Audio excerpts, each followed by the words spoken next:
Dear colleagues, my name is Molnara and I'm a professor in anesthesiology and intensive therapy situated at Semmelweis University, Budapest, Hungary, and I also hold a part-time position at Poznan University in Poland. So I would like to thank the organizers, especially Professor Kirov, for inviting me to the White Sea Symposium. Unfortunately, I cannot be there in person. Let's hope this will change soon. And the first topic, Mikhail asked me to give a talk on his morbid obesity and its challenges in the intensive care unit.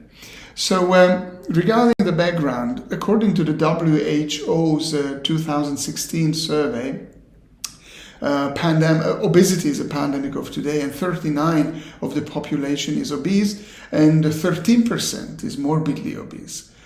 Now, it's been acknowledged that obesity is associated with certain organ dysfunction, and it limits physical exercise tolerance, and it may also be associated with increased mortality.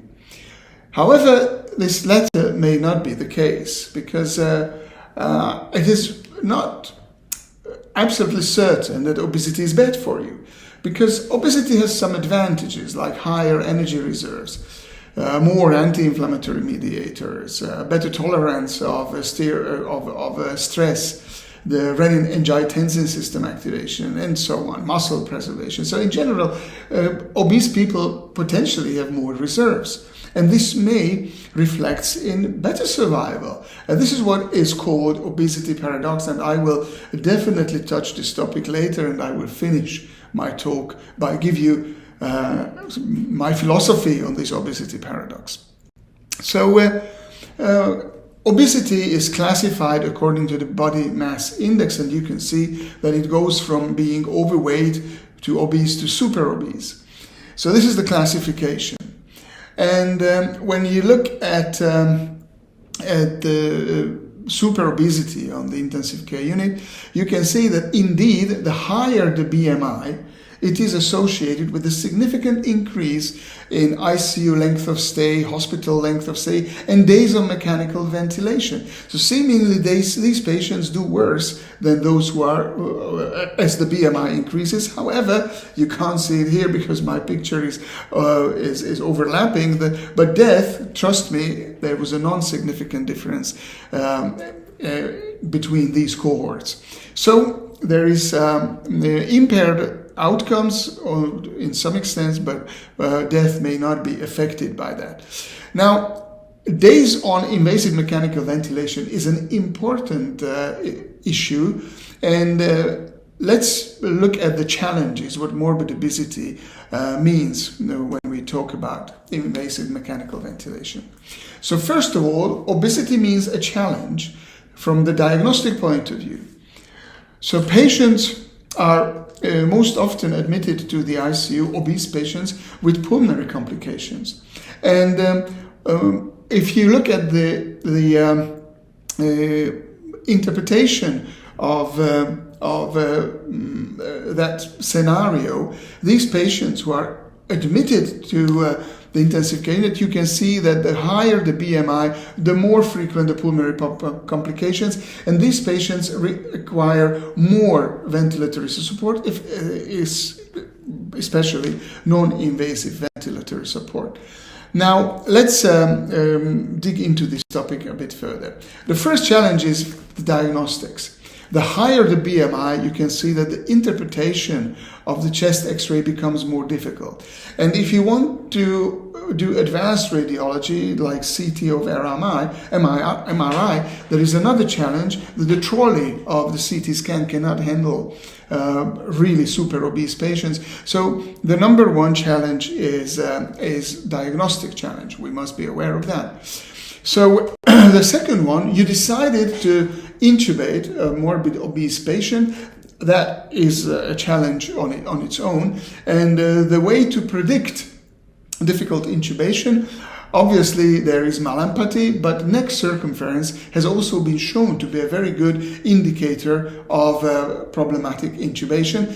And if you if you put the two together, this can be complementary and help you to identify those patients in whom you should expect and prepare for difficult intubation.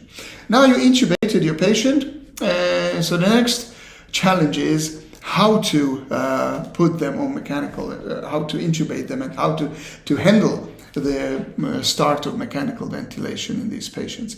So this is a study which randomized patients into 3 groups. So patients underwent in the control group for 5 minutes pre-oxygenation just via ordinary face mask and 100% oxygen. The next group received non-invasive positive pressure ventilation, so mask held with 2 hands, and non-invasive positive pressure ventilation with 100% oxygen.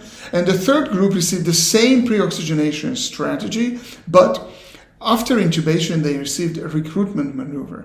The study ended 5 minutes after intubation and after the recruitment maneuver. And they looked at expiratory lung volume and oxygenation, arterial blood gases. I will only show you these 2 outcome results. So the first figure is end expiratory lung volume and the second is PaO2, awake after intubation and 5 minutes later in the 3 groups. For the sake of simplicity, I put the controls versus the 2 intervention groups on the left and the 2 differences between the 2 intervention arms on the right. So let's look at end expiratory lung volume and oxygenation as compared to the intervention groups. You can see that there is a significantly higher lung volume and PaO2 in those patients who received pre-oxygenation via non-invasive ventilation. Those patients who also received a recruitment maneuver, there was a significant benefit as compared to those patients who did not receive a recruitment maneuver. And this is true for end expiratory lung volume and oxygenation. So the message that if you're in doubt, do your pre-oxygenation via non-invasive ventilation, and after intubating the patient, do a quick recruitment maneuver. They use the 40/40. So you crank up the pressure to 40 centimeters of water for 40 seconds.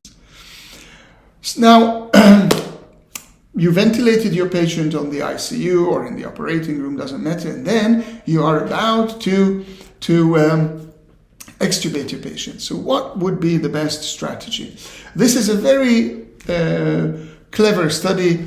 They did a 15-minute spontaneous breathing trial, and they used 5 scenarios. In one scenario, they used 7 centimeter of water pressure support, 7 of PEEP. Then second scenario, 0 support, 7 of PEEP. The third one, 7 of pressure support, 0 PEEP. The fourth is 0 support, 0 PEEP. And the last one, the fifth one, is a T-piece. And they did these scenarios in random order, and then they evaluated the outcomes, what the outcome was, the work of breathing after extubation. And they measured the work of breathing, and you can see that these are the 5 scenarios. This is the work of breathing after extubation. And you can see that the target, so the real work of breathing was only matched when the patients were on 0 support or TPs. All the others underestimated the level of work of breathing after extubation. So if you're in doubt before extubation, you should minimize the support or put the patients on TPs, and then after 10-15 minutes, if the patient is stable, you can do your extubation. And that was exactly the recommendation in the conclusions of the authors. There are several other challenges, and one of them is nutrition. How shall we feed our morbidly obese patients on the ICU? We have several guidelines, European, American, very well established, very detailed, very good, high quality, regularly updated guideline. I only brought here the ESPEN guideline. And before I show you the recommendation, just let me give you this example. I mean, I'm sure you agree with me that although the body weight might be equal of these 2 guys here, but the body composition is different. So what the ESPEN guideline recommends, that we should measure energy consumption via indirect calorimetry or urinary nitrogen loss. But a very simple advice is also that use the ideal body weight of the patient and not the actual body weight when the patient has increased BMI, so the obese patients.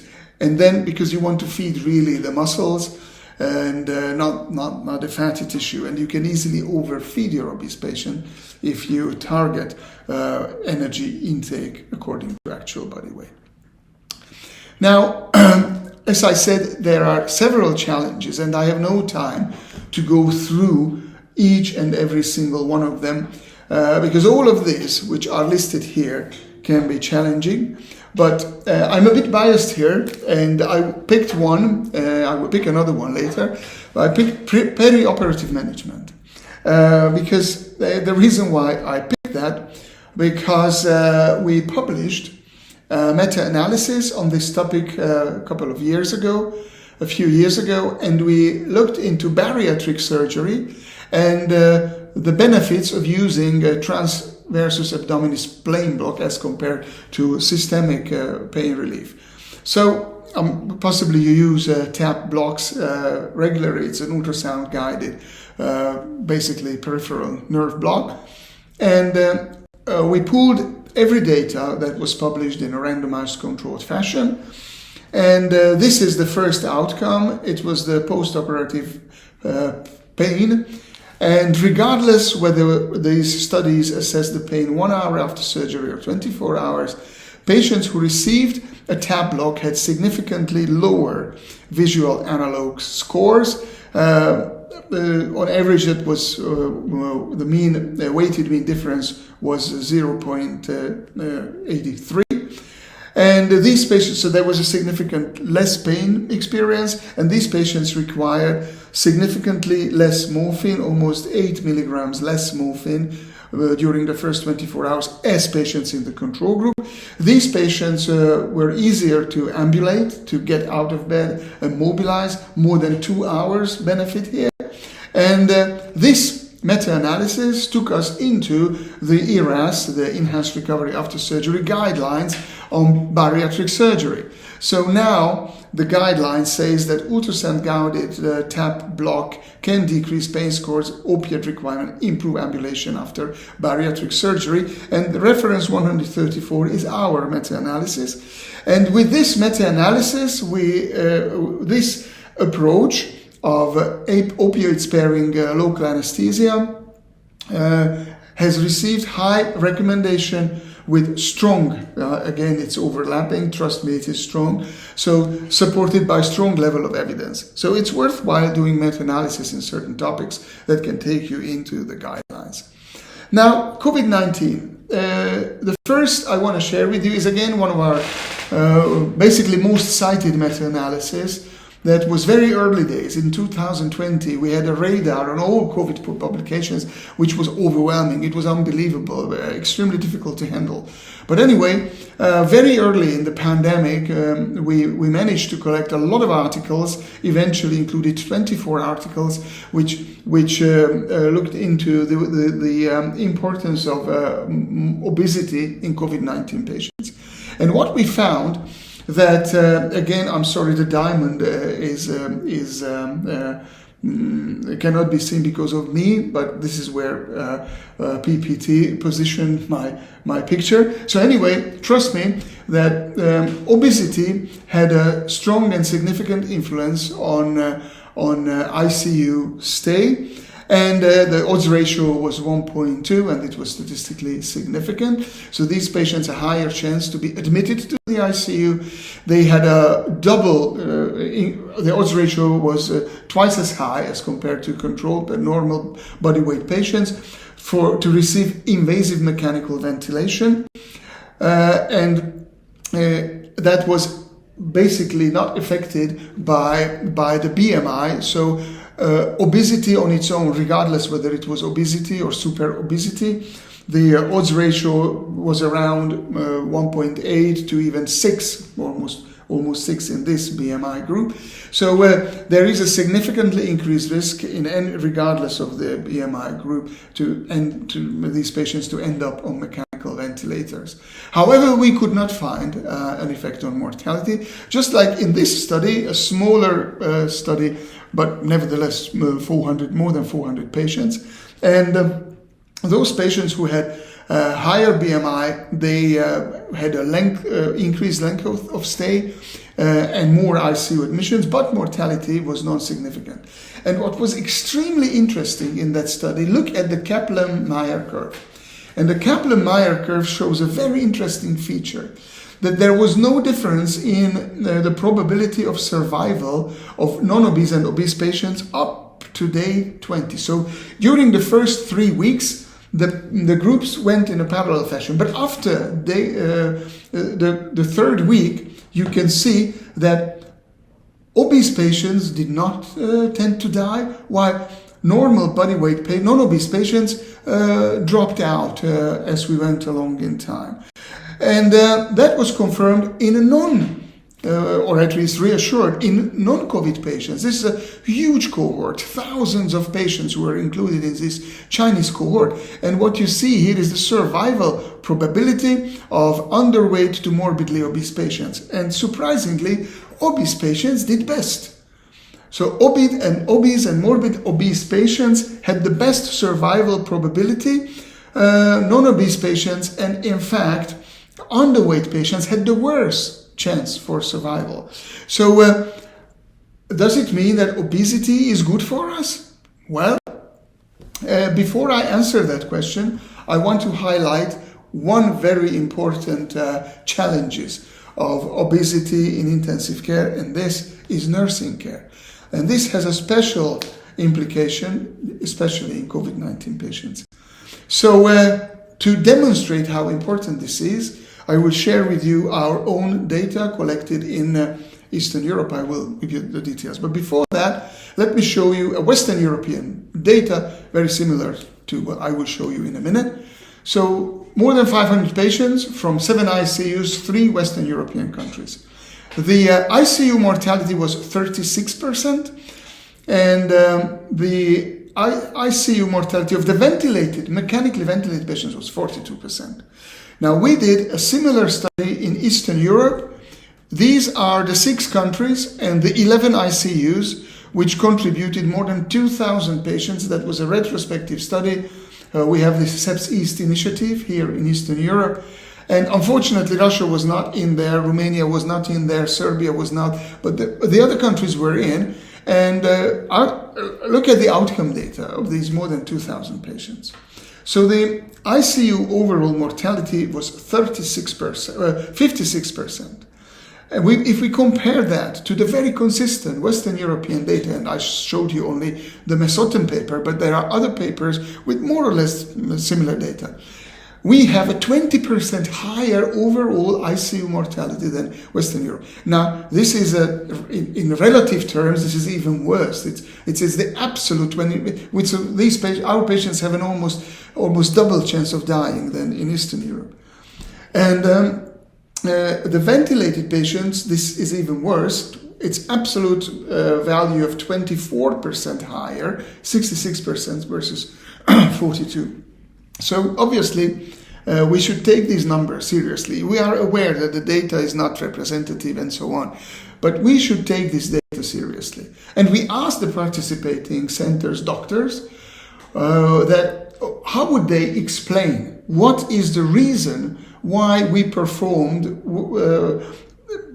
our performance in Eastern Europe was way behind to that of Western Europe.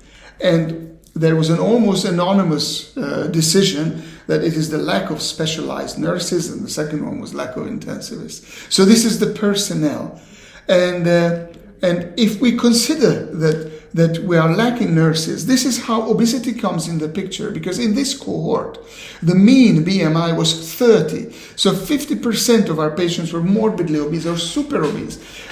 And we are lacking nurses. And just these two facts on their own may be an important explanation why we did worse in Eastern Europe as compared to the West.